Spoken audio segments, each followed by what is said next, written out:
O Lord, who for our sake did fast 40 days and 40 nights, give us grace to use such abstinence that we may have self-control and good self-discipline toward godliness and righteousness. Through Jesus Christ our Lord. Well, we're in John Foxe's Volume 4 of Acts and Monuments. And we've been talking about Savonarola. I believe it's Savonarola we're talking about here. Yeah. And it sounds awfully Lutheran, actually. Here's some of the articles against him. Free justification through faith in Christ, communion of both kinds, papal indulgences of no effect, preaching against the filthy living of cardinals, denying Pope supremacy, keys not given to Peter alone, and that the Pope didn't follow the life of Christ and therefore is an antichrist. Pope's excommunications are to be feared. Irregular confession is not necessary. That he moved citizens to sedition, neglected and condemned the Pope's citation, and slandered the Pope. Also, in Italy must be cleansed through God's scourge. These and like articles were laid unto them and read before them. Then they demanded of the said Jerome and his companions whether they would recant and give over their opinions, whereunto they answered that through God's help they would steadfastly continue in the same and not depart from them. This is in the time of Henry VII in terms of English history. 1499, Savonarola and his two friends are hung and burned. Then they degraded one after the other by the Bishop of Vasion, and so delivered them over to the secular princes of Florence, with straight commandment that they should handle them as obstinate and stiff-necked heretics. Thus the worthy witness of Christ, with the other two aforesaid, first hanged openly in the marketplace and afterward burnt to ashes. The ashes gathered up and cast into the river Arno, 24 May 1499. I wonder how far word got of this. This man foreshowed many things to come, as the destruction of Florence and Rome and the renewing of the church, which three things happened in these times within remembrance. Also he foreshowed that the Turks and the Moors in latter days should be converted unto Christ. He also declared that one like unto Cyrus should pass the Alps into Italy, who would subvert and destroy all Italy.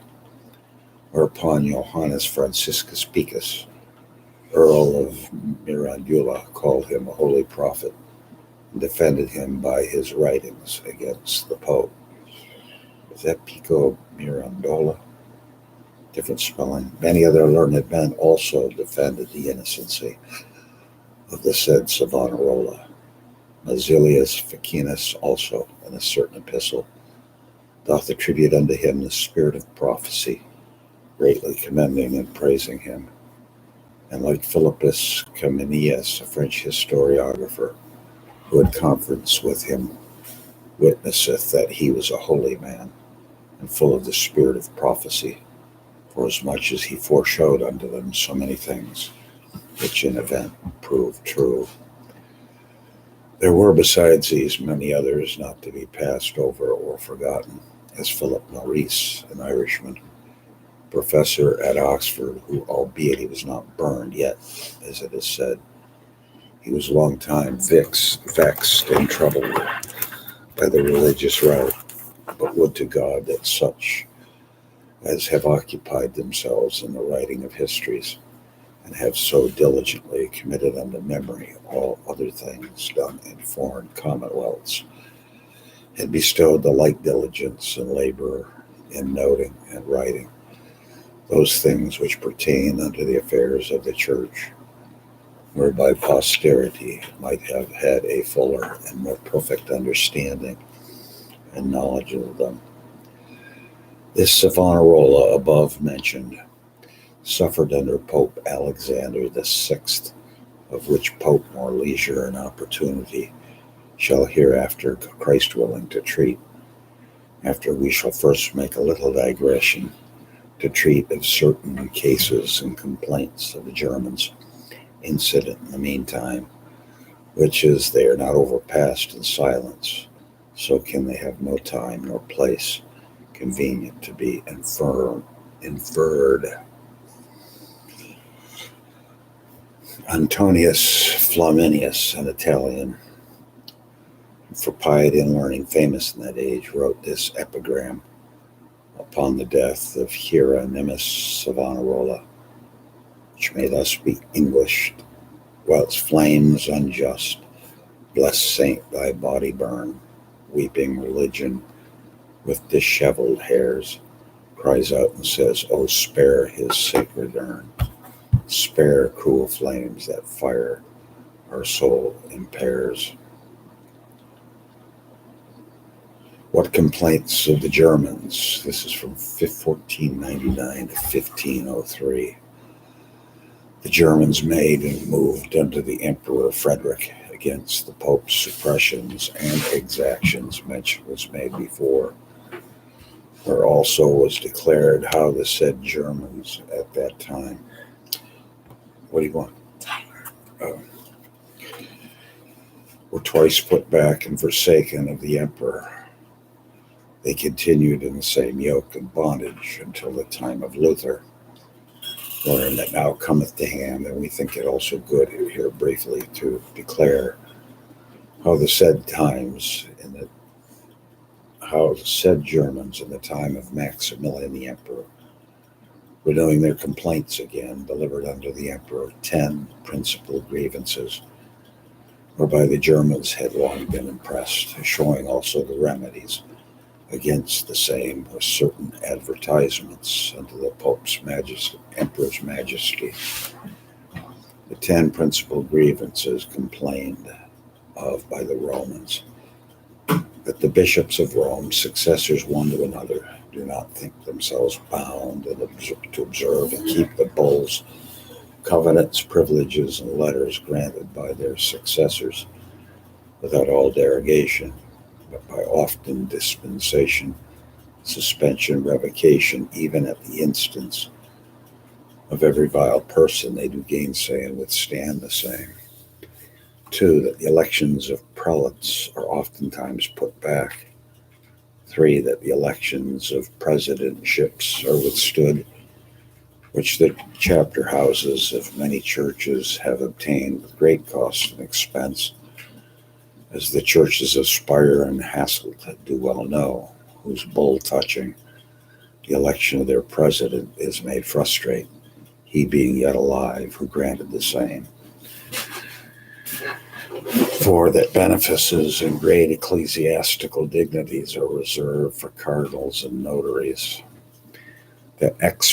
Number 5, that expectative graces, called vowsons, are granted without number, and many oftentimes unto one man, whereupon continual contentions do arise, and much money is spent, both that which is laid out for the bulls of those vowsons which never take effect, and also that which is consumed in going to law, whereupon this proverb has arisen: whosoever will get a vowson from Rome must have 120 pieces of gold laid up in his chest for the obtaining of the same, which he shall have need of to prosecute the law withal. 6, that annates or yearly revenues are exacted without delay or mercy, even of the bishops lately dead, and oftentimes more exhorted. As example of Mentz and Strasbourg may be seen. 7, that the rule of the churches is given at Rome unto those who are not worthy, or more fit to feed and keep mules than to have the rule and governance of men. 8. That new indulgences and pardons with the suspension and revocation of the old are granted to gather and scrape money together. 9. The tenths are exacted under pretense of making war against the Turk, when no expedition doth follow thereon. 10. That the causes might be determined in Germany, where there are both learned and just judges, are indistinctly carried into the court of Rome, which thing St. Bernard, writing to Pope Eugene, seemeth wonderfully to reprove. The remedy against the said grievances: if it shall seem good unto the Emperor's Majesty, let it be declared unto the Bishop of Rome how grievous and intolerable a thing it is unto the Germans to suffer continually so great charges and grievances, to pay so great annates for the confirmation of their bishops and archbishops, and especially in such bishoprics where the annates by process of time are enhanced, and in many, as it is said, doubled. For the archbishop's see of Mentz, as it is said, sometime paid only 10,000 florins, which sum, when one was chosen there, refused to give, and so continued even unto his death, who afterwards was elected, being desirous of confirmation, fearing to withstand the apostolic see, offered the sum of 10,000 florins, but notwithstanding he could not get his confirmation, except he would pay the other 10,000, which his predecessor before him had not paid, the pall of the Archbishop of Mentz, and what it cost. By this means he was compelled to pay 20,000 florins, which being enrolled in the register of the chamber, hath been exacted of every archbishop since, until these our days, and not only 20,000, but also 25,000 for their names and their new servants. At last the sum drew to 27,000 florins, when James, the Archbishop of Mentz, was compelled to pay, as his commissary did report. So by this means, in a little time, there were 7 times 25,000 florins paid out of the Archbishopric of Mentz unto Rome, for the confirmation of the Archbishop. And when the Archbishop James had kept his archbishopric scarcely 4 years, the Lord Uriel was elected after him, who was compelled to pay at the least 25 or 24 or 25,000 florins, whereof a part he borrowed of merchants. But to satisfy and pay them, he was forced to exact the subsidy of his poor subjects and husbandmen, whereof some have not yet satisfied and paid the tribute for the bishop's pall, so that by this means our people are not only tormented and brought to extreme poverty, but also moved unto rebellion to seek their liberty by whatsoever means they may, grievously murmuring against the cruelty of the clergy.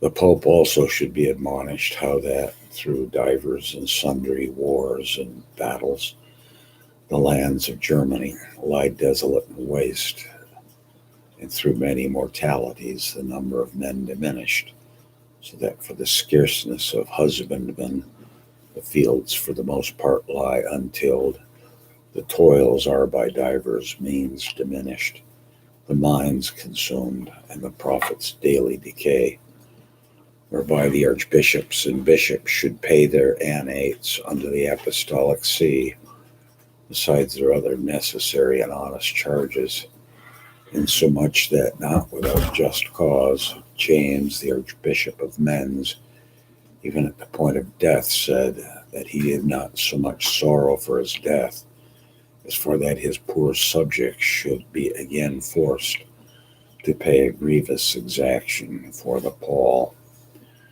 Wherefore the high bishop, as a godly father and lover of his children, and a faithful and prudent pastor, deal more favorably with his children, the Germans, lest the persecution happen to rise against the priests of Christ, and that men, following the example of the Bohemians, do swerve from the Church of Rome. At least let him be more favorable, as often any archbishop or may happen to rule his church but a few years, as it happened to the bishops of Bamberg, whereof 3 died within a few years. The like also might happen by other bishoprics, whereof, as Aeneas Sylvius witnesseth, there are in Germany to the number of 50, besides abbots, whereof a great number are confirmed at Rome. And admit that in Germany there were greater profits and revenues arising out of the ground, mines and tolls, notwithstanding the emperor and the other princes should lack treasure, ammunition of war against their enemies, especially the infidels, and to preserve peace in Germany and quietness, and to minister justice unto every man. For which purpose the council of the chamber, being most holily instructed and furnished with great cost and charges, doth chiefly serve. Besides that, the emperor hath need of treasure to suppress the rebels in the empire, to banish and drive away thieves and murderers, whereof a great number are not ashamed to spoil churches only, and to rob them of goods, but to also assail the clergy.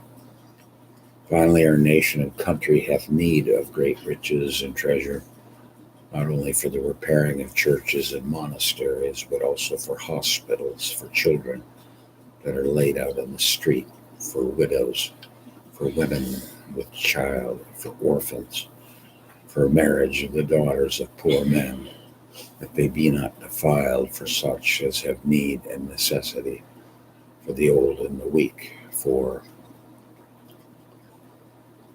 the sick and the sore, whereof the more is saw Germany is fully replenished and filled. We're still in the period of Henry VII, but we're talking about Maximilian and Germany's grievances, 1499 to 1503. An advertisement unto Emperor Maximilian of the subtle practices of the Pope and popish prelates. Let the Emperor's Majesty foresee and provide that the begging friars do not preach against his Majesty, or want to complain gladly unto the Apostolic See, fearing to lose their privileges, which I would to God were as well grounded upon Christ as they are upon prophet. Let the Emperor's Majesty also beware that the Pope do not give commandment unto the electors to proceed to the election of a new king, as he did against Frederick II, when the Landgrave of Thuringia, William Earl of Holland, were elected by the commandment of the Pope. Let the Emperor's Majesty also fear and take heed of all the prelates of the churches, and especially of the presidents, who by their oath are bound to advertise the Pope.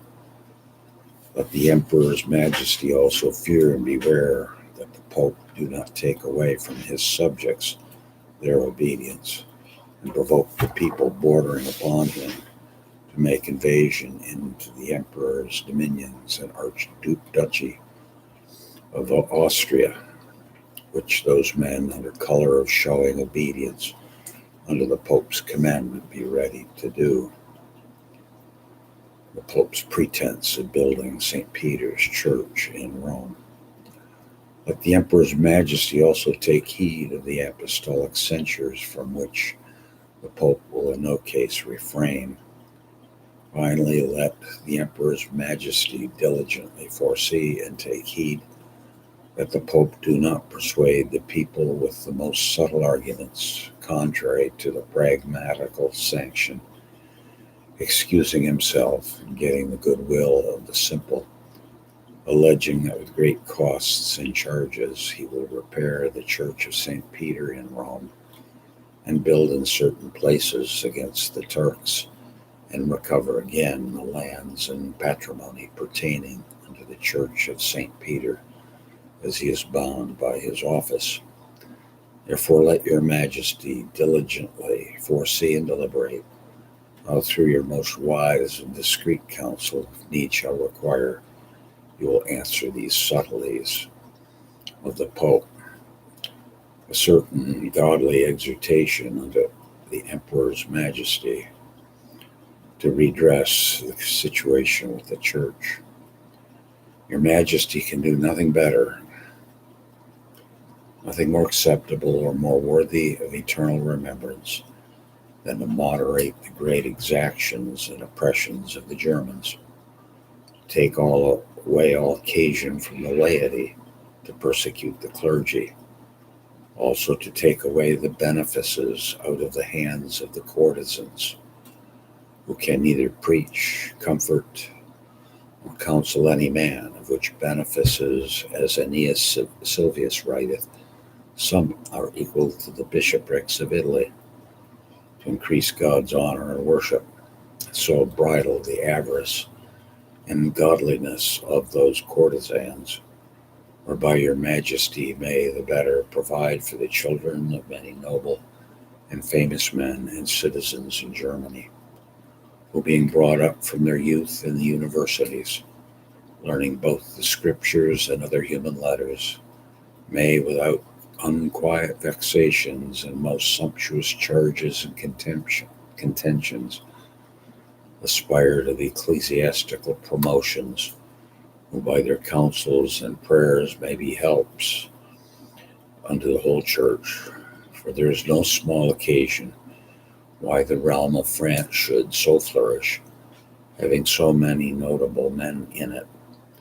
If the emperor would abolish this impiety and restore unto Germany her ancient liberty, which is now oppressed with grievous tributes, and would make way for learned and honest men into ecclesiastical promotions, then might he truly and perpetually be called of all men in all places the restorer of Germany to her ancient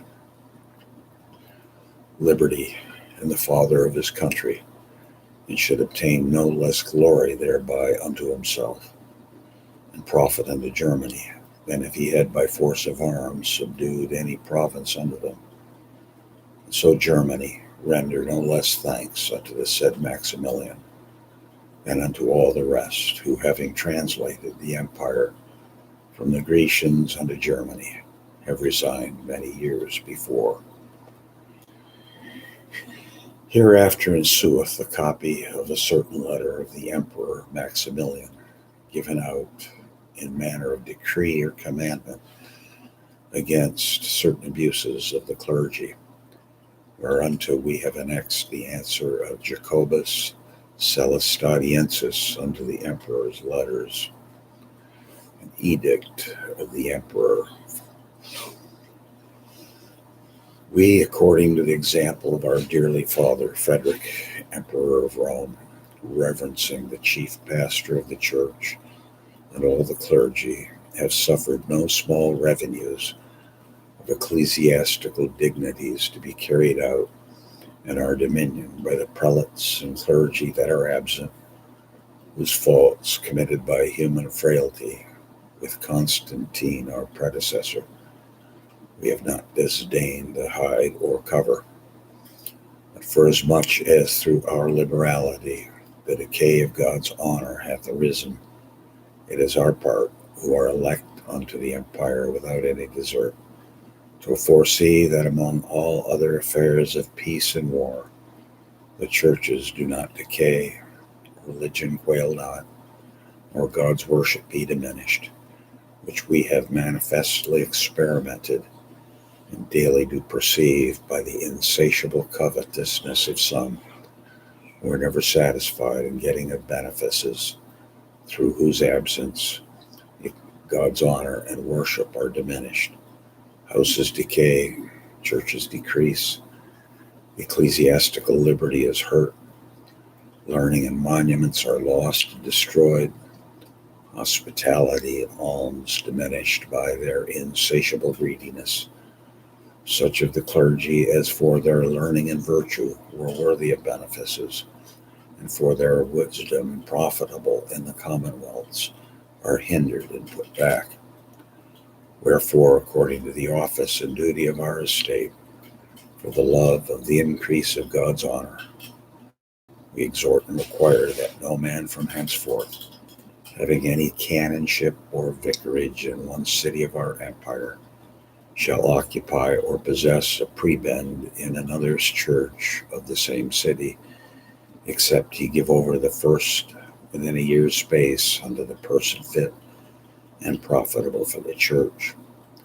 Neither that he do by unjust quarrels vex or trouble any man in getting benefices, neither that any man do falsely feign himself to have been of the emperor's household, who hath not been comprehended within the league and agreement made by the princes, neither that any man attempt to take away the patronages from any layman, or aggravate the small prebends of curates of churches with pensions, neither that they do use in getting of benefices and bulls any fraud, deceit, false instruments, corrupt witnesses, and cloaked simony, neither that any man presume to obtain any regress or anything contrary to the sacred canons, right, honesty, equity, and reason, upon the pain of the most grievous offense of treason, the which we will, not only they, but also their favorers who do help, counsel, harbor, or give them anything, all their messengers and writers, proctors, sureties, and other friends shall incur and receive condign punishment for so great offense and contempt of our commandment from Oinupon. Here ensueth the copy of a letter written to the Emperor Maximilian by Jacobus Celestadiensis. Most victorious Emperor, when I read your Majesty's epistle and received instructions of your secretary, I prepared myself with all my endeavor to satisfy your Majesty's desire. For even from my youth hitherto, I have applied all my care and study, first for the honor of your Majesty, and consequently for the amplifying of our German nation and the sacred Roman Empire, albeit I know myself far unable to satisfy your desire and purpose. And there are many who can fulfill this matter much better, who have greater learning and experience in common matters. There be also with other princes and in the senates of commonwealths many excellent learned men who can exonerate and beautify Germany and persuade all the clergy